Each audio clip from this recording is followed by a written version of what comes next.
Selfie তুলেন না? আপনি দাঁড়ান। কেমন লাগছে এই যে গিরিখাতে আসলেন আপনি? অ্যাডভেঞ্চারটা কেমন লাগছে?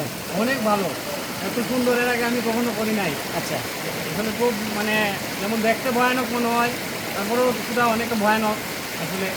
ভিতরে অন্ধকার, পানির গভীরতাও মোটামুটি হাঁটু পর্যন্ত আছে। আবার কোনো জায়গায় ভিতরে গেলে আল্লাহর নাম ছাড়া আর কিছু মনে থাকে না। না না, এটা ঠিক আছে, এই যে সৃষ্টিকর্তা ছাড়া আর কেউ নাই, এটা নিয়েই নামতে হবে। তো আমি সামনে আগাই নাকি? জি জি জি।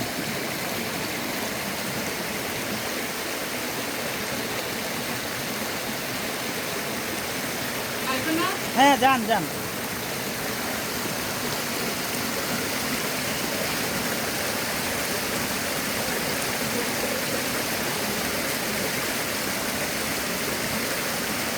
এখানে একটা ছোট ঝর্ণা আছে, সেই ঝর্ণা দিয়ে যাচ্ছেন।